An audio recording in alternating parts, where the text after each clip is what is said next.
She's being too real. She just choked the shit out of me. So that's what you do to people? Yeah, that's what they do to me too.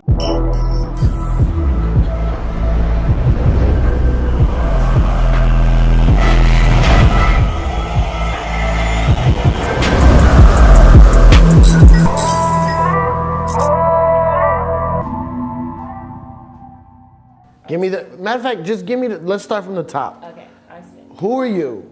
If people don't know you, who are you? So my name is Valerie Loretta. Right, I know that part. Born and raised in Miami, Florida. I started with Taekwondo when I was 2 years old. You say it properly. Taekwondo. Yeah, because I say Taekwondo. I say that too. That's Korean martial arts, right? It's a Korean martial art, yes. And I'm a 4th degree master in Taekwondo.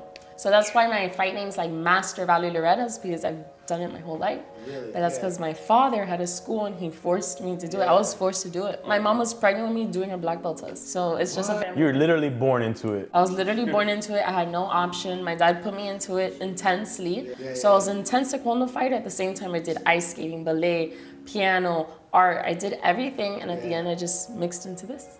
Wait, hold on. You think your ballet and all that kind of stuff mixed into your fighting? I was a ballerina intensely for 12 years and Taekwondo at the same time. What? And I think ballet was the best foundation for boxing anybody could have.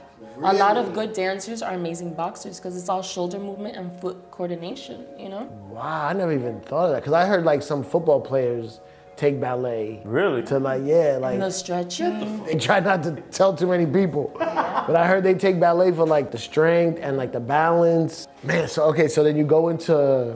So then. Well, other martial arts, I'm assuming, right? Did you do jiu-jitsu or anything else? Listen to my story. So I was in Taekwondo. I was in Taekwondo. This ain't Drink Champs, relax. I was an Olympic route intensely. I really wanted to go to Olympics. That was always my dream, to be an Olympian in Taekwondo. And that was my family's whole focus. I was traveling all over the world. I fought in an Olympic qualifier. I fought in a world championship in Korea, actually, in Muju, and I lost. And there was something with Yeah, it's from Korea. No, but... No, man, it was the Olympics there, bro. And not just that, like the Taekwondo body structure, you have to be very tall, long legs, because it's all electronic point system. And I saw that when I would fight, I was always trying to finish, like round kick to like hurt, or things like that. I always wanted to end it. And then MMA started getting popular and I still didn't like it. I was like, that's for savages, it's too brutal. I really didn't agree with it. Oh, so MMA life is different than like Olympic Taekwondo. Completely. More technical now. Completely. Taekwondo's technical, like there's knockouts, but not really. You know, there's no punching to the face, it's to the chest. It's very point system. And I'm not a point system fighter. Right. And my dad is very like strong, like he's brutal. Whatever. So then I saw MMA, I was like, I refuse to do that. And then one day I met someone who knows Yoel Romero. Do you know Yoel? Cuban. And he was fighting, and when I watch his fight at Duffy's. No, Yoel's. You got in a fight at Duffy's, you said? No, we went to watch his fight at Duffy's. No, we went to watch his fight at Duffy's, and there was just girls fighting in the prelims. And I just saw them for being recognized, for being martial artists, and I had dedicated my whole life to that. And I just felt like goosebumps, and I was mad. Something about me was mad. The next day, I was like, I'm just gonna try jiu-jitsu for fun. And then I did it, and I fell in love with it, and from that day, I did not stop. Taekwondo helps you, jiu-jitsu, all that stuff, ballet, all mixed in. Everything. Everything helps you in MMA. It's my self-defense against yours. And I mix, I create combinations in my mind, and if this doesn't work, then I try to take down. If that doesn't work, I take you to the ground. If that doesn't work, I stand you back up. It's crazy. Yeah, stand you back up. Yeah, right? That didn't work? Come back up, let's do this. You want to be on the ground, you tell the ref, hey, One time, get him up. And he gets up. one time, there's a famous story. You know who the Wu-Tang Clan is? Yes. There's a famous story of this promoter, I think it was in Chicago, didn't have all their money. And they put him down to the ground. And then the famous part of the story is that they then picked him back up, wiped him off, and was like, you okay now? Okay, so you good? You got the money? So it's the same thing. MMA. Yeah, they were doing MMA.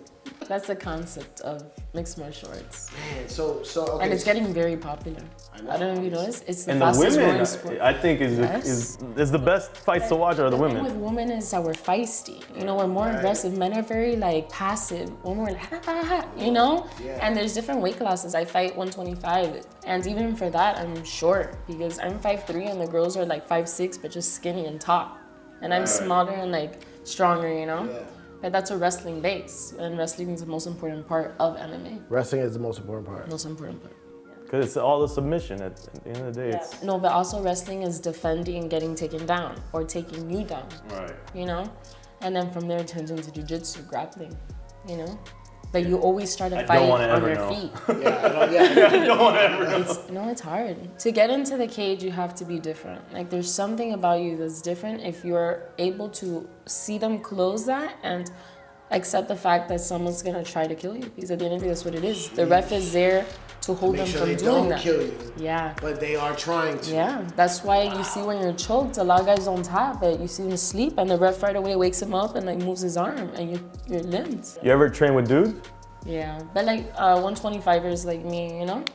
And training with a man is different than training with a woman. It's a different type of strength, you know? Right. That's why I train at where I train, because they have a lot of bodies for me to use, and that's how I get better.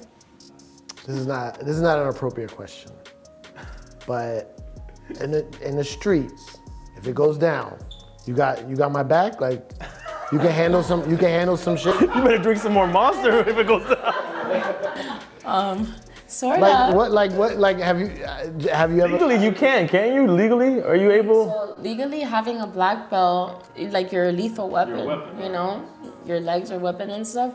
But when it comes to self-defense, you have to defend yourself. Okay, you and me go on a date. I know, hypothetical. I know, hypothetical. Just imagine it for a minute.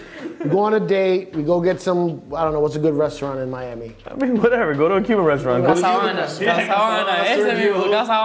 we go there. Oh, it's delicious. And some guys outside are acting up, and they start messing with you, and then they give me a little shove. I mean, I'm not a good fighter. You know what I'm saying? Like, if you end up kicking their ass, are you then look down on me? Like, No. That sounded like a pathetic no. No, poor thing. When you call her the next morning, she doesn't pick up anymore.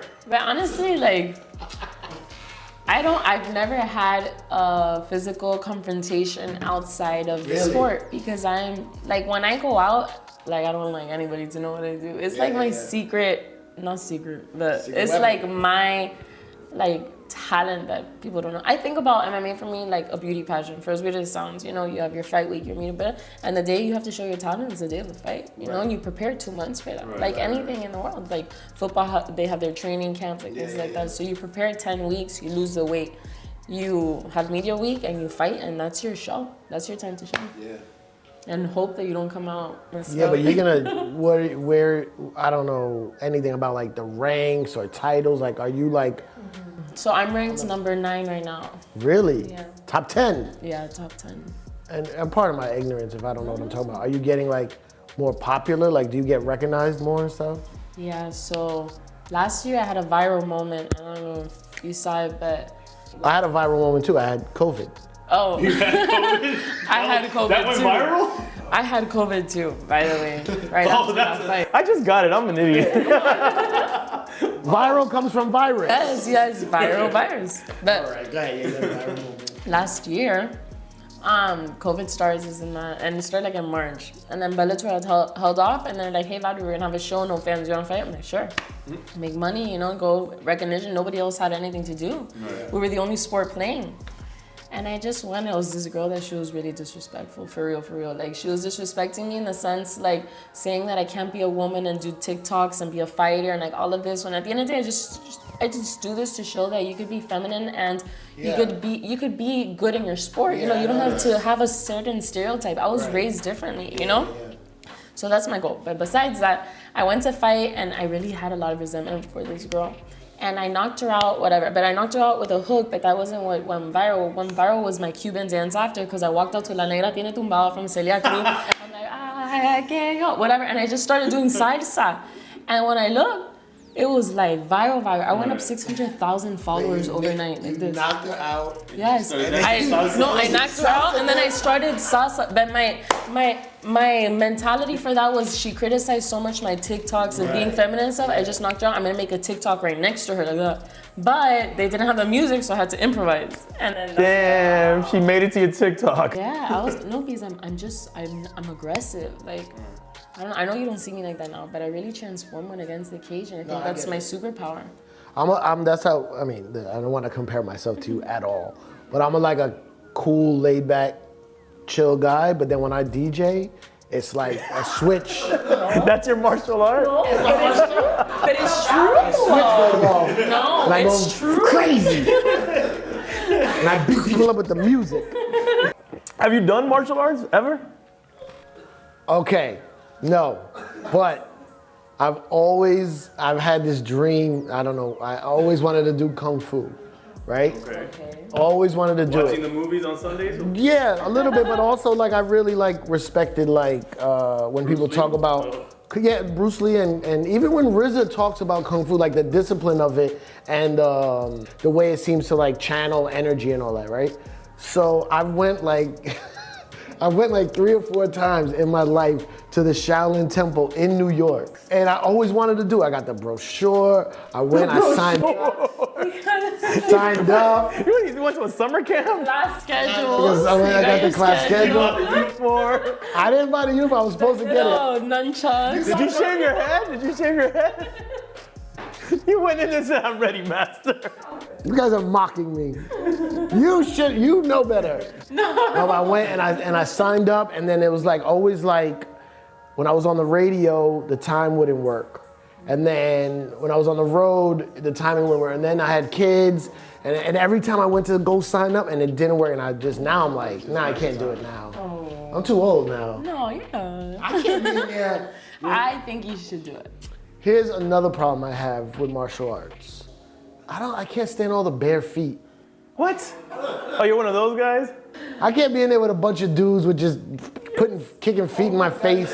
Maybe that's the reason why you start blocking them. So funny. Put that in your mind. You know, my whole life I've been barefoot on a mat, and it's funny you bring that up because the other day I was like, I could do anything barefooted. Like I'd rather run, I'd rather do everything barefooted because I've been my whole life on the mat, my whole life. Yeah, hold on, you've been on the mat. I always try to wear socks on the mat, and then they're like, You can't do that. You're in a You need to buy those socks for like the trampoline place. Oh, the ones with the grip on the bottom. I Yeah. wear socks with yoga. I just keep falling. And stuff. That's funny. So look, I'm gonna tell you my martial arts story, which is terrible, and it goes kind of with the Taekwondo stuff. Is I did karate as a kid, wanting to be a ninja. That's all I ever wanted to be. I grew up on G.I. Joe, Storm Shadow, and Snake Eyes. For real. So I was dead ass to be a ninja. So I did karate because that was Japanese martial arts, and that's what the ninjas did. So then my parents divorced. We couldn't afford karate classes, so I go to this free Taekwondo class. I'm not saying it the way you say it, the correct way. Little did I'm here, and then the Karate Kid comes out. What does the Karate Kid wear? Because his teacher's Japanese. No, he wears the headband with the flag of the Japanese flag. So I'm a little kid. I don't know the history between these two countries. I go to this free Taekwondo class thinking I'm continuing my martial arts career here. And I'm like, yeah, and I wear my bandana. Japanese one? The Japanese joint. I go. Bro, this instructor, he came up to me screaming in my ear, put me on my knees, took the thing off, threw it on the ground, stepped on it, spit on it. I'm like trying to hold my tears back because there's a whole class. And then he's like, get out of my sight. Wow. That was the end of Taekwondo. And then he left. I took the class. The fuck that class, man. I would have loved to have stayed in karate and not have to deal with that part of it, but Very traumatic yeah. situation. Yeah, it's safe to say I never became a ninja. Not a Japanese one or a Korean one. Oh, I'm very sorry you guys had bad martial art experiences, I but really- it's not all like that. I really, really, really respect it, and I wish I could do it. Maybe one day. I need someone to fight.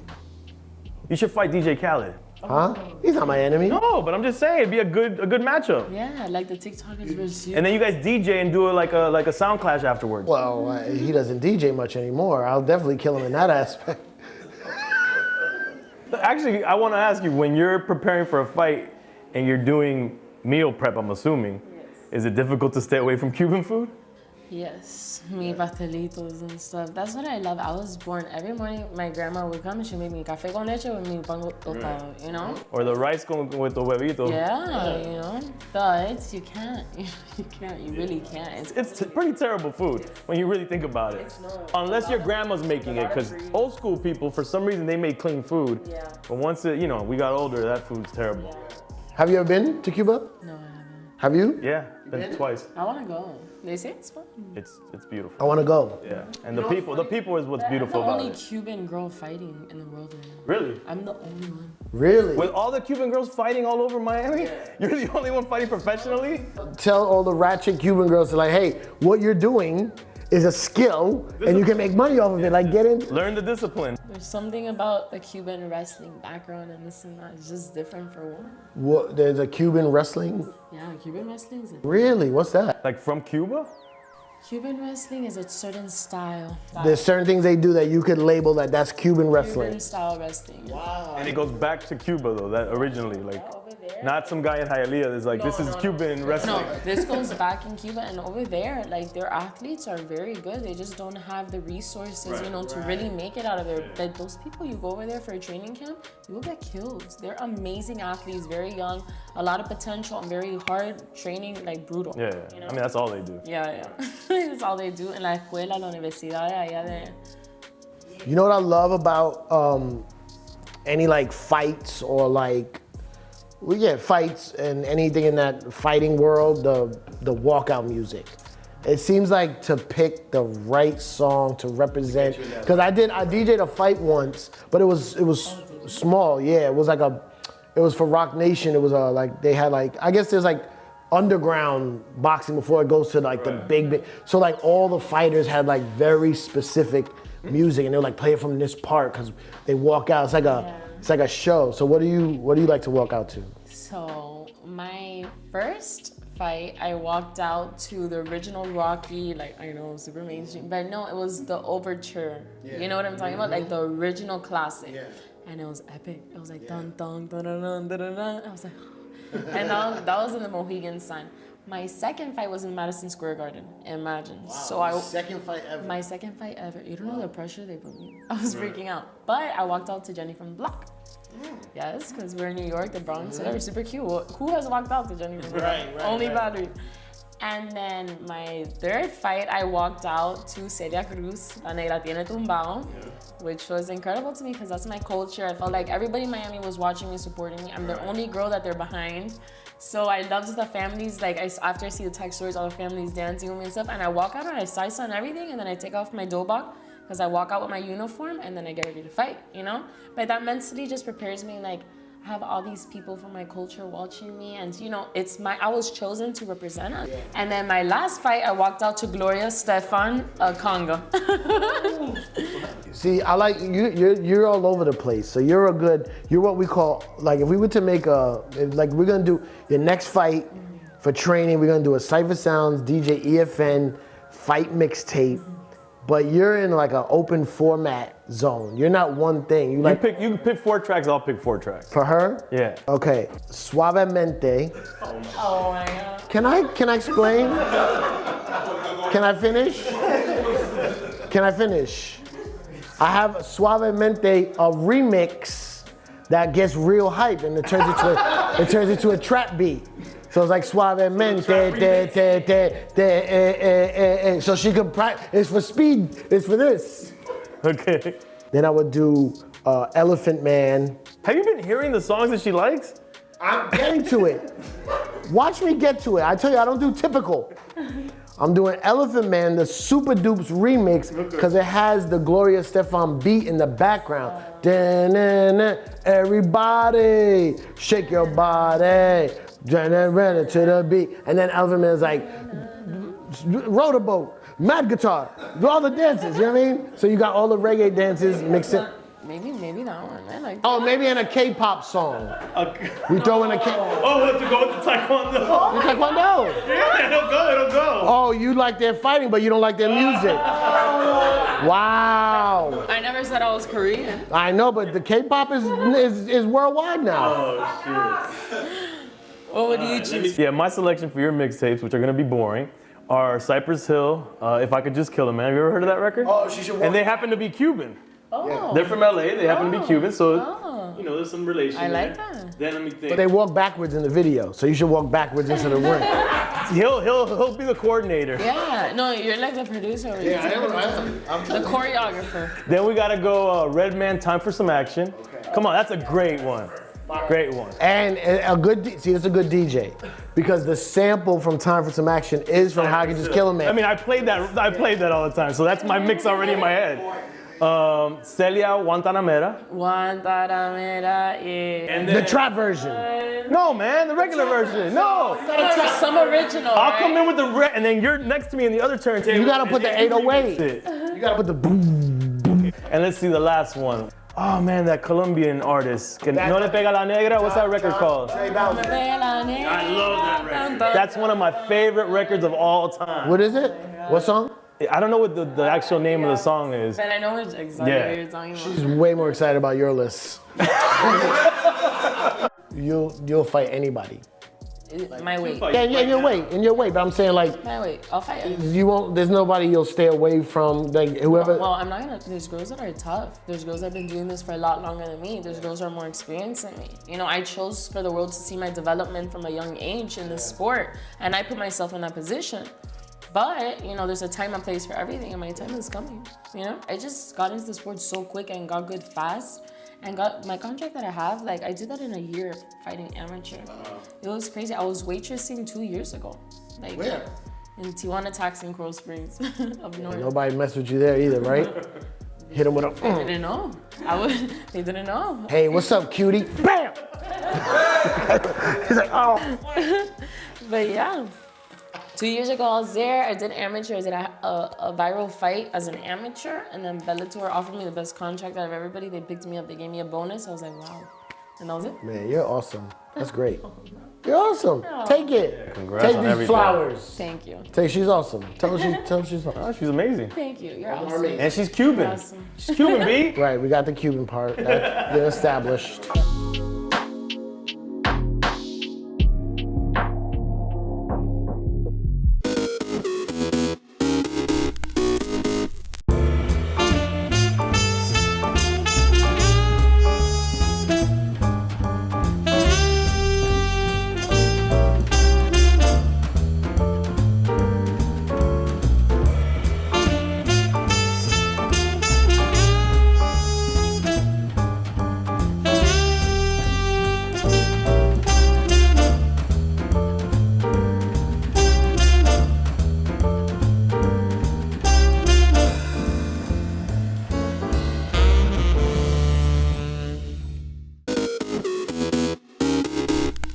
Welcome to the first annual DC Ladies Jam presented by DC Shoes at Stoner Skate Plaza. Sunday, March 6, 2022. Contest is out!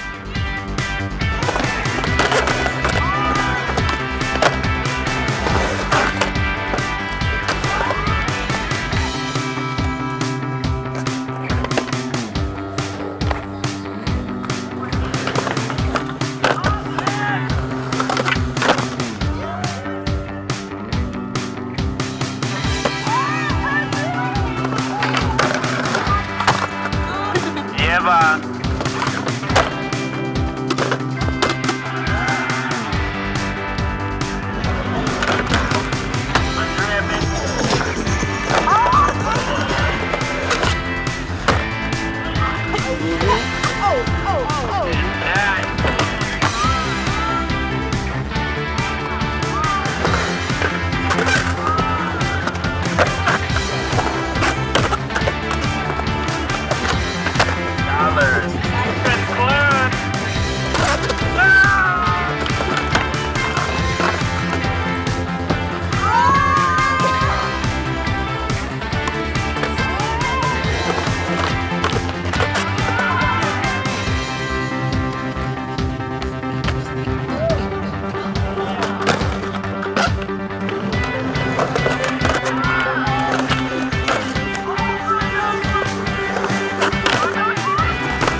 When I first met the family, I was just driving through. Then I came across this painted house. I went in and our relationship started. I really feel good about the fact that people, under all odds, have decided to remain who they are. It is important that you keep your traditions because your children must know where they're coming from. And that has made me have more respect for the people in the rural areas than the people in the city. They have enriched me. It is a privilege to have known the Demanda family, for I would not have had the insight that I have today.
May 8, 1945, VE Day, as the Allies celebrate the end of World War II in Europe with Nazi Germany's defeat. In Washington, President Harry Truman reminds Americans that the war in the Pacific is not over yet. Our victory is but half won. The West is free, but the East is still in bondage to the treacherous tyranny of the Japanese. While in London, British Prime Minister Winston Churchill tells his people after years of fighting, "This is your victory. Victory of the cause of freedom." 1973.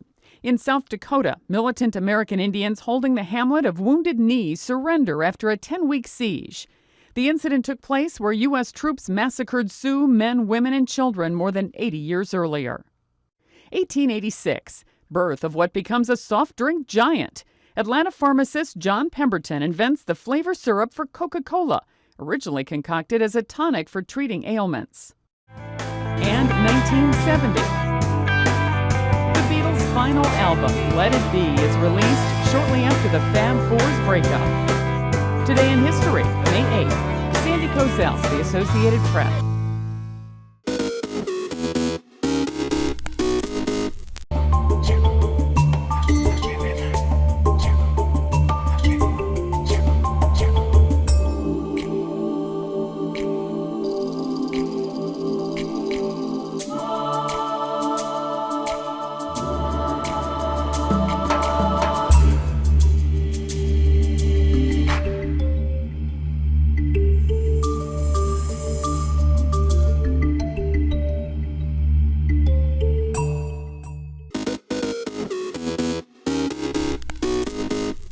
Welcome back in our studio, and in today's news,